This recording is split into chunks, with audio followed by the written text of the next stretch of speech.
সাত প্রত্যয়যুক্ত শব্দে সর্বদা দন্তস্ব বসবে। এক নম্বর নিয়ম লিখেন, সাত প্রত্যয়যুক্ত শব্দে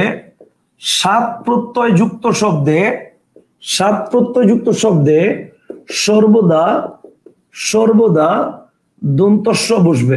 সাত প্রত্যয়যুক্ত শব্দে সর্বদা দন্তস্ব বসবে। যেমন কি ভাই, যদি বলি দেখেন, আমি যদি বলি অগ্নিস্বাত, ভূমিস্বাত, আমি যদি বলি অগ্নিস্বাত, ভূমিস্বাত, ধূলিস্বাত, ঠিক আছে, ধূলিস্বাত, আত্মস্বাত, ঠিক আছে, আত্মস্বাত। তাহলে ব্যাপারটা হচ্ছে সাত প্রত্যয়যুক্ত শব্দে সর্বদা দন্তস্ব বসতেছে। অগ্নিস্বাত, ভূমিস্বাত, ধূলিস্বাত, আত্মস্বাত, এগুলো সব কি সাত প্রত্যয়যুক্ত শব্দ। তাহলে সাত প্রত্যয়যুক্ত শব্দে সবসময় দন্তস্ব বসবে। ঠিক আছে, এটা হচ্ছে নাম্বার ওয়ান, এক নম্বর পয়েন্ট। দুই নম্বর পয়েন্ট কি? দুই নম্বর পয়েন্টটা হচ্ছে স্বরেয় এবং স্বরেয়া, এই দুইটার পরে সবসময় বসবে দন্তস্ব। আর এছাড়া বাকি যে 9টি স্বরবর্ণ আছে, বাকি 9টি স্বরবর্ণ, এদের পরে বসবে হচ্ছে মূর্ধন্য ষ। স্বরে এবং স্বরের পরে বসবে হচ্ছে দন্তস্ব, আর এছাড়া বাকি 9টি স্বরের পরে বসবে মূর্ধন্য ষ। যেমন কি ভাই, এবার যেমন দেখেন, যেমন মনে করেন আমি যদি বলি দেখেন তস্কর, খেয়াল করেন তস্কর, তাহলে দেখেন ত ত অ আছে এবং অ এর পরে কি বসছে? দন্তস্ব বসছে। ঠিক আছে, আবার দেখেন যদি বলি পুরস্কার, খেয়াল করেন পুর অ আছে, পুর অ আছে, এই কারণে দন্তস্ব বসছে। কিন্তু যখন আমি বলবো পরিষ্কার, তাহলে খেয়াল করেন পরিষ্কার, পরি ই আছে, সো কি বসে যাবে? মূর্ধন্য ষ বসবে। কথা বুঝতে পারছেন? পরিষ্কার বানানে মূর্ধন্য ষ। যদি বলি আবিষ্কার, তাহলে খেয়াল করেন আবি ই আছে, খেয়াল করেন আবি ই আছে, সো এই জন্য মূর্ধন্য ষ, আবিষ্কার। কিন্তু যদি বলি তিরস্কার, তাহলে কি বসবে? তিরস্কার বানানে, তাহলে দেখেন তীর অ আছে, এই জন্য কি বসবে? দ্বন্দ্বস্ব।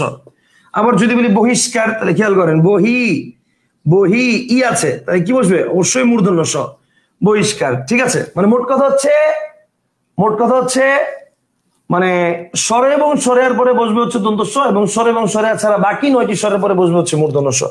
এই পর্যন্ত কি ক্লিয়ার?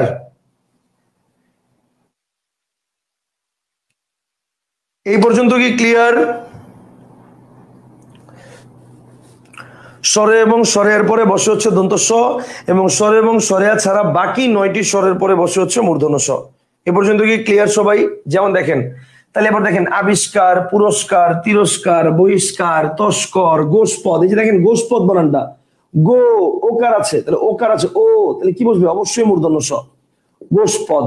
যদি বলি বৃহস্পতি, তাহলে খেয়াল করেন বৃহ, তাহলে এরপরে কি বসতেছে? দন্তস্ব বসবে, বৃহস্পতি। দেখছেন, মানে অ এবং আয়ের পরে দন্তস্ব, এছাড়া বাকি সব স এর পরে কি, মানে সবগুলোর পরে কি? মূর্ধন্য ষ। ঠিক আছে, তাহলে এবার বলি যদি বলি পুষ্করিণী, খেয়াল করেন তো কি হবে? পুষ্করিণী, দেখেন পু পু উ আছে, উ এর পরে দন্তস্ব বা মূর্ধন্য ষ আসছে, তাহলে মূর্ধন্য ষ বসবে, কারণ রস্যকার পরে আসছে। সো পুষ্করিণী, পুষ্করিণী মানে কি জানেন? পুষ্করিণী এটা একটা সংস্কৃত শব্দ, এটার থেকে বাংলায় আসছে হচ্ছে পুষ্কুনি। আর পুষ্কুনি মানে হচ্ছে পুকুর, যেটাকে আমরা পুকুর বলি সংস্কৃতে বা গ্রামাঞ্চলে মানুষ এগুলাকে এখনো পুষ্করিণী বা পুষ্কুনি এগুলো বলে। বুঝতে পারছেন? ওকে ফাইন, তাহলে আশা করি আমরা এই পয়েন্টটা ক্লিয়ার। তাহলে আমরা এই পয়েন্টটা কি বলেছি? সাত প্রত্যয়যুক্ত, সরি আমরা পয়েন্টটা বলেছি স্বরে এবং স্বরে বাদে বাকি 9টি স্বরের পরে বসে মূর্ধন্য ষ, আর স্বরে এবং স্বরের পরে বসে দন্তস্ব। আশা করি আমি এটা ক্লিয়ারলি বোঝাতে পেরেছি।